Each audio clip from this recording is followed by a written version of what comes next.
Thank you, sir. What was I saying? Yes. Sorry, exactly. This afternoon at 3 p.m., as you saw, the Secretary General had a pre-scheduled appearance at the Committee on the Exercise of the Inalienable Rights of the Palestinian People. In the remarks that we've shared with you under embargo, he will tell the committee, following the agreement that has been in effect in Gaza, that we must keep pushing for a permanent ceasefire and the release of all hostages without delay. We cannot go back to more death and destruction. In speaking to the broader situation, the Secretary General will say that the search for solutions, we must not make the problem worse. It is vital that we stay true to the bedrock of international law. It is essential to avoid any form of ethnic cleansing, and of course, he will reaffirm the two-state solution. And you can follow those remarks on WebTV, UN WebTV, starting at 3 p.m. Our Undersecretary General for Humanitarian Affairs, Tom Fletcher, is continuing his visit to Israel and the occupied Palestinian territory. On the political level, Mr. Fletcher held discussions over the past 2 days with Israeli authorities, including President Yitzhak Herzog, as well as officials from COGAT and the Ministry of Foreign Affairs. Mr. Fletcher described these engagements as practical, emphasizing the need to build on the progress since the ceasefire and sustain the large-scale delivery of UN aid into Gaza. On the ground, Mr. Fletcher visited today different parts of the West Bank. In East Jerusalem, he visited Silwan neighborhood, where he met with residents facing home demolitions and the threat of forcible eviction by Israeli authorities. Mr. Fletcher also toured the area known as Area C of the Ramallah Governorate, where he heard and saw the humanitarian impact of access restrictions on the livelihoods of Palestinians and on their daily lives. These restrictions include Israeli checkpoints and, of course, the 712-kilometer barrier. And just a short while ago in Ramallah, Mr. Fletcher held discussions with national NGOs, national Palestinian NGOs, who are at the heart of the humanitarian response across the OPT. And in Gaza, our humanitarian colleagues report that our aid operations, together with our partners, continue to scale up across the whole of the Gaza Strip. We're also carrying out assessments to determine the needs of impacted and displaced families, particularly the most vulnerable. Across Gaza, 22 bakeries supported by the World Food Program are now operational, and our health partners continue to provide health services as well. We and our partners estimate that more than 500,000 displaced Palestinians have now returned to the governorates of both Gaza and North Gaza, where there's an urgent need for tents and shelter material. Our partners say they've transported 22 truckloads of tents from southern to northern Gaza yesterday to address those needs, but we need to get more tents in. For its part, UNICEF continues to distribute malnutrition support for infants across the Gaza Strip. The World Food Program has provided lipid-based nutrient supplements to more than 80,000 children and pregnant or breastfeeding women since the ceasefire took effect. Humanitarian partners have screened more than 30,000 children under the age of 5 for malnutrition since the ceasefire took effect. Of those screens, of those children under 5 screened, 1,000 cases of acute malnutrition have been identified, including 230 cases of severe acute malnutrition. And to sustain learning activities across the Gaza Strip, education partners established 3 new temporary learning spaces yesterday in Gaza, in Rafah, and in Khan Yunis Governorate, benefiting some 200 children. You heard, I think, quite extensively on the security situation in the eastern part of the Congo. Just a few humanitarian notes to complement the information from our colleague. Our humanitarian colleagues warned that civilians continue to bear the brunt of the crisis in the DRC. We and our partners are doing everything we can to respond in line with humanitarian principles of humanity, neutrality, impartiality, and independence. Efforts are currently focused on reducing the risk of epidemics, providing emergency relief. We also continue to carry out assessments, including in and around Goma.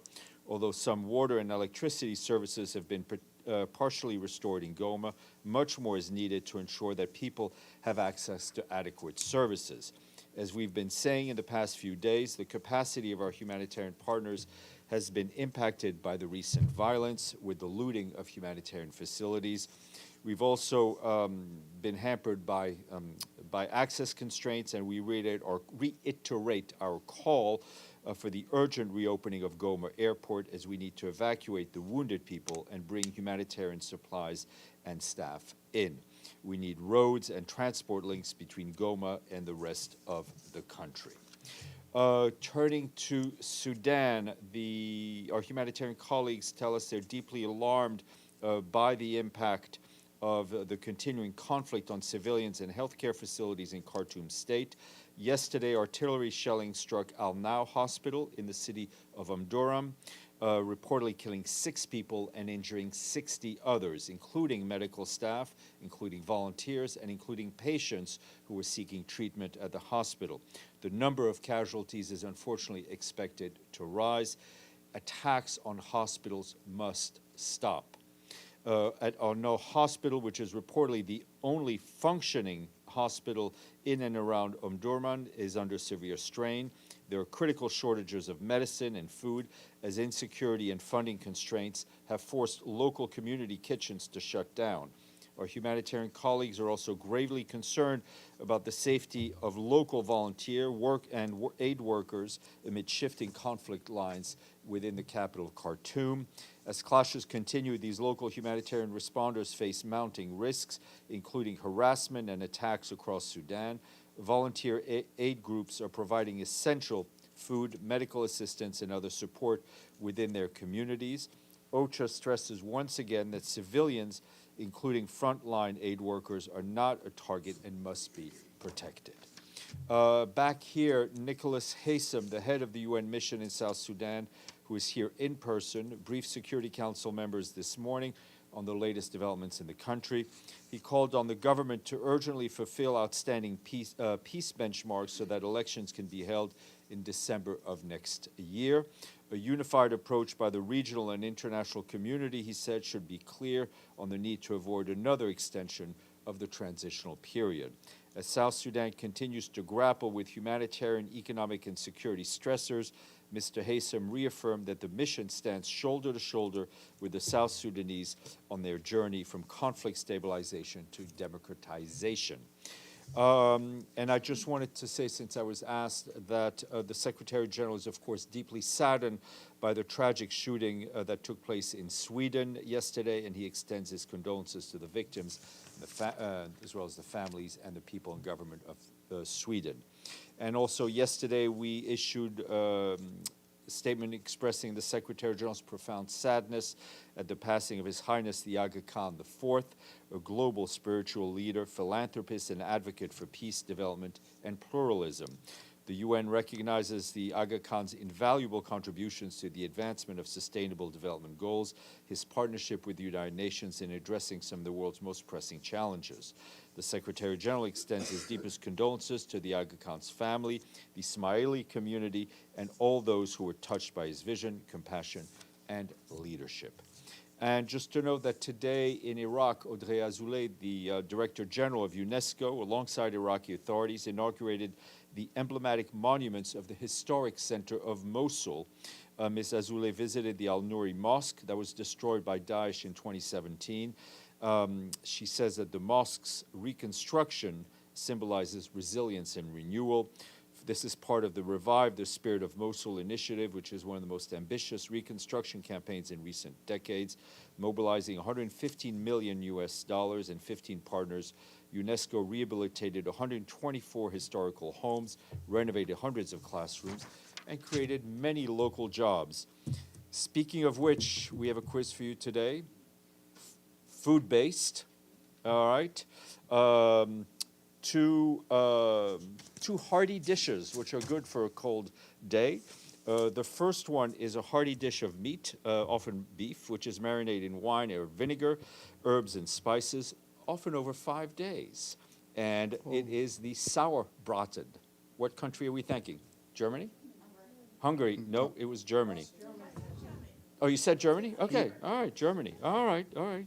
And the other one, which is a little too easy, is a soup or stew of meat and vegetables seasoned with paprika and other spices. Hungary, goulash. Exactly. So we thank our friends in Berlin. We thank our friends in Budapest for bringing us up to 39 on the honor roll and getting us a little bit hungry. Edie. Oh, Michelle. Sorry, I didn't see. Sorry, Michelle. You didn't even raise your hand. Sorry, Edie. Rules are rules. Thank you, Stéphane, for your remarks and what the SG will tell us later. Does the Secretary General believe that President Trump's plan for the US to take over Gaza is ethnic cleansing? Look, any forced displacement of people is tantamount to ethnic cleansing.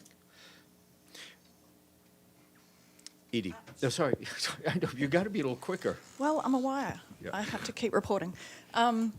Will the Secretary General try to speak with President Trump about his plan? Obviously, we're waiting. As soon as there's some contact, I will let you know. The Secretary General did speak this morning with His Majesty King Abdullah of Jordan on the situation in the region. And when did the Secretary General first hear about this plan? He heard it, like I think all of us, and watching the news. Edie, letter, Associated Press.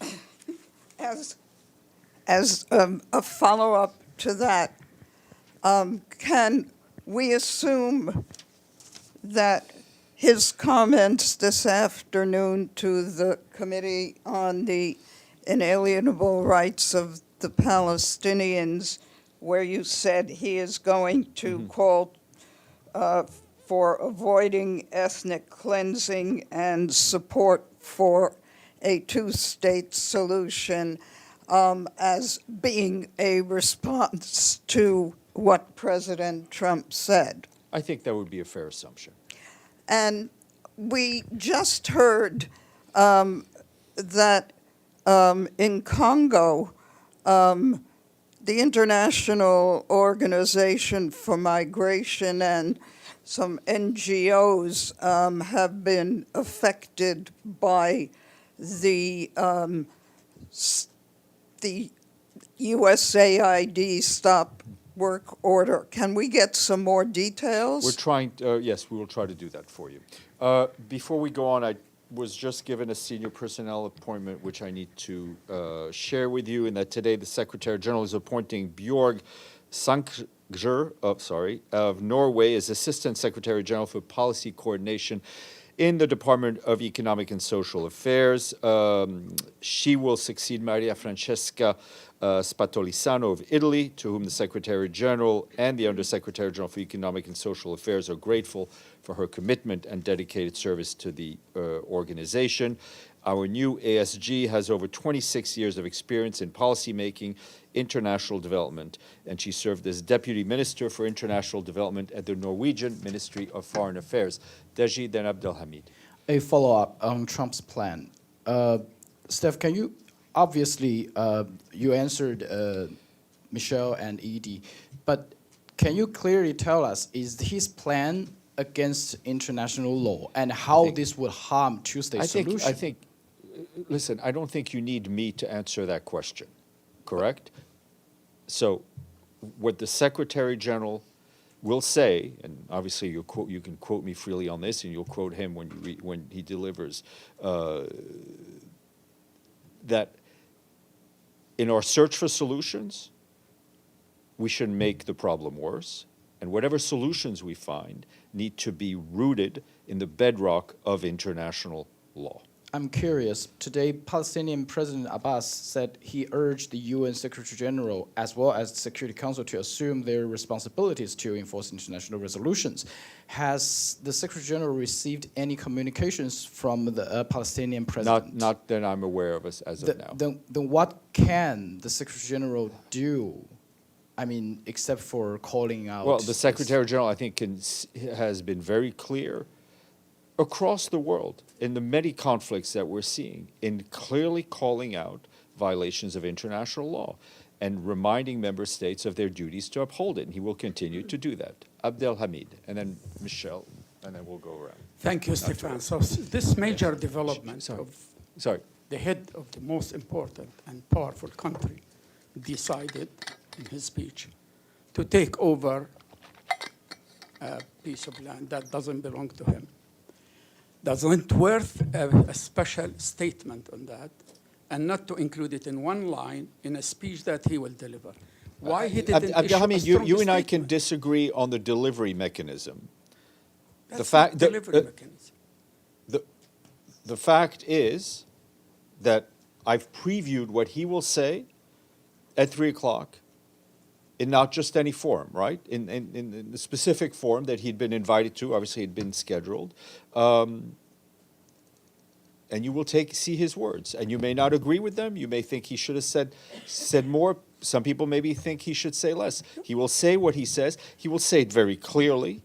And whatever he says will be anchored in the values of the charter of this organization and the values of international law that every member state has a duty to uphold. Do you think that activating Article 99 might be fitting at this occasion? I think we will see what steps are taken, and I think the situation, I think one thing is it's probably fairly true to say that there will be further developments. Margaret Bashir. Steph, yesterday President Trump also signed 3 executive orders withdrawing the United States from the Human Rights Council and UNRWA, no more funding, and looking at the U.S. relationship with UNESCO. He had a lot of words about the UN when he was signing them and seemed to target the Secretary General. He said the UN is not meeting its potential, and he said that the leadership of the United Nations is to blame. Look, I think from day one, U.S.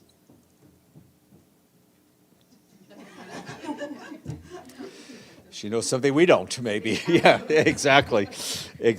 No, in all seriousness, I mean, we saw the executive orders. We saw the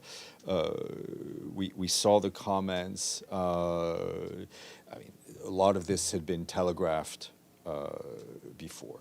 I think from day one, it has been clear for us that U.S. support for the United Nations has saved countless lives and advanced global security.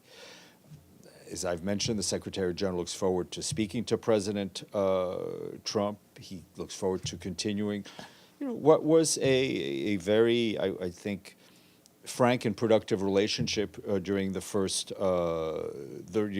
term, and he looks to strengthening that relationship. I think in the turbulent times that we live in, I think as President Trump said yesterday, the United Nations has a lot of potential, and he's also indicated in the past that the UN has a critical role to play on taking on big challenges, so that individual countries don't have to do it on their own at far greater expense. The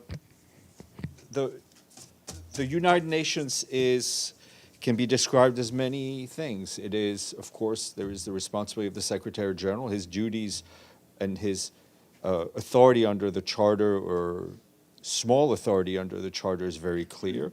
It is also an organization that is at its strongest when member states work together coherently as one in an effort to achieve the ideals that are enshrined in the very Charter that they've signed on to. Linda, then Madame. Thank you, Steph. I have a question regarding the WHO. We know that the U.S. is withdrawing, but now it seems that Argentina is indicating that it too will withdraw, citing deep differences with the agency and also criticizing its handling of health issues, including COVID. I mean, I haven't seen anything official of any other country withdrawing from WHO. What remains consistent is the Secretary General's support for the critical work the World Health Organization does for the benefit of all mankind, for everyone on this planet, and hoping that member states continue to support it. Serife. Thank you. Stéphane, I want to go back to President Trump's declaration on taking over the Gaza Strip. He also did not rule out the possibility of sending troops to the Strip. So I want to know if the Secretary General is worried that this latest plan will further encourage more destruction on Palestinian territories, and also does he fear that such declarations such as President Trump's to control or annex sovereign lands, could this set a dangerous precedent and encourage other countries to do things of this sort as well? I think for your last part, I think we see what the current situation is around the world in that regard. On your first part, I mean, I think what I've previewed and what the Secretary General say, I think will answer your question. We, as a matter of rule, as a matter of principle, support efforts to resolve conflicts through dialogue, through negotiations that respect the rights and the dignity of all involved. Yes, please. And then Stéphane. Thank you. Actually, just also to touch on what Sharif was saying, between Trump's comments last night and with the executive orders that are withdrawing support to UNRWA, is the Secretary General concerned that these actions and these statements could undermine ceasefire negotiations between Israel and Palestine? That which kind of the statements made by the White House yesterday? Yes. Well, I think that question is answered in what I previewed from the remarks. Lenka, sorry, you were. Well, a follow-up on Margaret, because originally it was the Margaret question. Do you know specifically what Trump doesn't like? He said it has a huge potential, as you mentioned, but do you know by any chance what he specifically doesn't like? And do I understand it well? Who does specifically doesn't like? Trump about the UN, because he said it's not run properly. So I think, I think that's listen, I struggle to be the spokesperson for the head of this organization. I can't speak to others. I think my answer to Margaret is maybe a little bit cryptically saying, when people, the UN is many things. It's many it has many components to it. And so do I understand it well that Guterres requested a call with Trump, or nothing was requested from your side? No. What I've said even before this is that obviously, as soon as there is contact established between the Secretary General and the newly inaugurated President, I will let you know. Okay. Yes, you. Thank you, Steve. I have a follow-up question. Oh, sorry, then Stéphane. I forgot about you, Stéphane. Yeah, I have a follow-up question about Trump. So, just to make sure, so has the Secretary General had ever once contact with Trump since Trump took office? If not, why not? As I said, as soon as there is contact between the Secretary General and the President, I will let you know. So far, nothing. That would, that's a simpler way of answering your question than my many words in trying to answer your question. Stefano. Thank you, Stéphane. Yes, it's a follow-up on what's going on with Gaza and the press conference yesterday. Senator Chris Murphy from Connecticut, he said that this is actually a mass media distraction, but really the most important story is what's going on in the United States. He's talking about Musk and the coup and Stefano, so on. I don't know where you're going with this, but I bet you I'm not going to answer the question. The question is the Secretary General worried of what's going on at the moment in Washington?